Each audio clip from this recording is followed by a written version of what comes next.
Hello and welcome to Mighty Number 9! And in case you haven't heard of, Mighty Number 9! this game was supposed to be the spiritual successor of Mega Man / Mega Man X. And for all intents and purposes, I will be comparing this game to that. So let's dive in and see if the game is really worth the hype. It is the present year. Is it me, or is that just redundant to say? I mean, is it necessary to say? Can't we just, I don't know, assume that? Oh, I'm not a fan of that run cycle. System ready? Go! It doesn't have the same charm to it, does it? Oh, I guess the news station just waited there until I stood in this exact spot. Pretty convenient. Cherrydyne, of course, being the world's leading robot manufacturer. Oh wait, what? He made the robots? That are revolting now? Fuck that guy. This isn't our fault. It's that Dr. Blackwell. He's the one behind this. Oh, Blackwell. Fuck that guy too. Burn them all at the stake. A security bot. And it's out of control. Out of control, huh? Yeah, he certainly looks violent. I wouldn't want to go near that guy. There's no other way. You'll need to fight your way through. Just look at him, he's not doing anything. This is how you start trends. Come on guys, hashtag Robot Lives Matter. He did nothing but stand there and I just murdered him. That dash is pretty badass. And I hope you agree, because you'll be seeing it all the time. You'll be doing a lot of dashing, lashing into the enemies. You'll be doing a lot of dashing into the enemies. Yes, you'll be seeing a lot of dashing. I can kind of see where they were trying to go with this mechanic. It just goes against all the instincts you have that you build over the years as a gamer. You know, not to run into the enemy. But this is how you finish them off. To get maximum points, you have to injure the enemy up to a certain point, and then dash into him. If you shoot him any more, then you'll be losing points. Oh, those sweet, delicious points. This mechanic can be pretty sloppy. If one enemy is ready to be dashed into and the one behind him isn't, you're gonna run into him. Still, it looks pretty cool. Holy Jesus Christ, this guy's like a bowling ball. Also, I should mention, this is a questionable scene we just walked into here. Girl just strapped down. Back. Well, anyway. Dude, like seriously, his fucking stomach. Oh my god, get out of my face. And this girl over here, there's not much to say about her. She just has this cold, dead stare. It's like she's looking at the deepest, darkest pits of your soul. Hey, do you know what's really fucking annoying? Explaining every single detail of every option in the goddamn menu. Remember, when switching game, return to the title screen. It's already self-explanatory, I know what back to the title means. And if this is supposed to pay tribute to Mega Man fans, where's the wall grabbing? Where the fuck is the wall grabbing at? That's one of the few mechanics in Mega Man X that made it Mega Man X. But I guess it's more of Mega Man than Mega Man X. Fair enough, for now. The death animation's kinda cool. It's like digitized fireworks.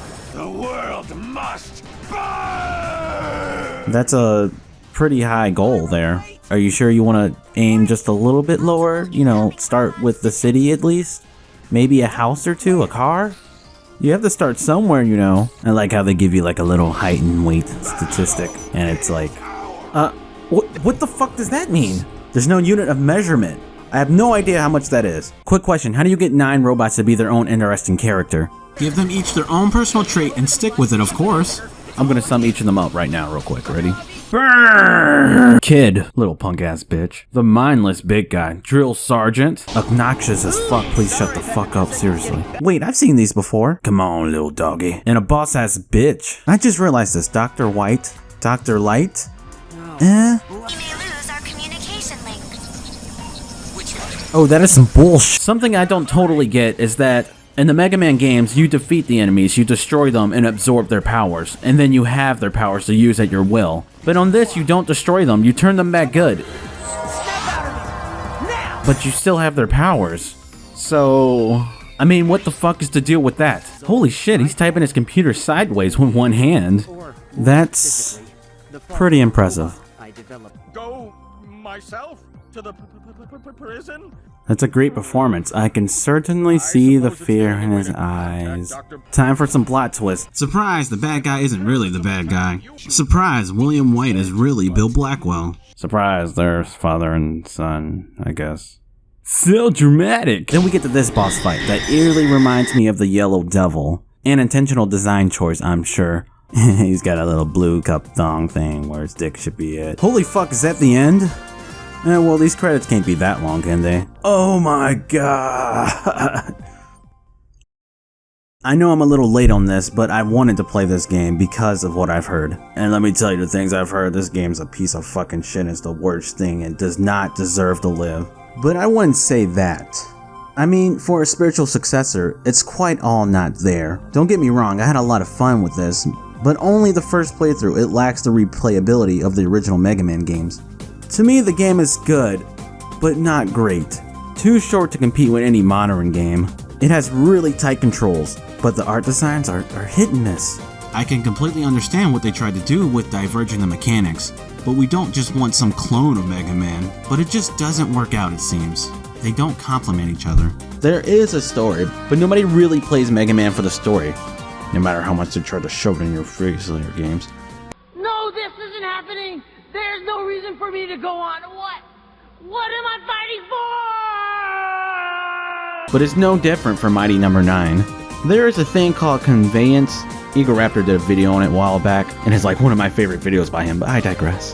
The ending felt a bit lacking, not a very strong story. There's nothing here that's very memorable. I mean, hell, most of you guys probably didn't even know about this game, and half of what's left has probably already forgot about it. I mean, it can be fun, but it's not fleshed out like it should be. That's probably why it's already been forgotten by the internet. At least from what I can see.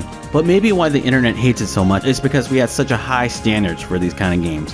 When they compare themselves as a spiritual successor to a classic like Mega Man, you already set the bar too high than what you can probably deliver. But yet we sit here and we hope that we can relive those moments that we did in our childhood. And we hope that it's a really good game. I'm looking at you, Ukulele. And eventually the hype is too great for their own good, which can kill a game, as we all can see. Anyways, I hope you guys enjoyed this video. If you have a comment that differ or agree with my opinion on Mighty No. 9, just leave a comment below. I'll probably respond to it. I like talking to you guys. You're all my bigs. If you're new to the channel and for some reason this is the first video you saw, why don't you go ahead and subscribe to me, man? Well, actually, just go check out my videos first and see if you like me, then subscribe to me. I'm not going to tell you to do something blindly. I mean, I might as well say go out and go rob a man. Anyways, I have fun making these kind of videos, so I'll see you next time.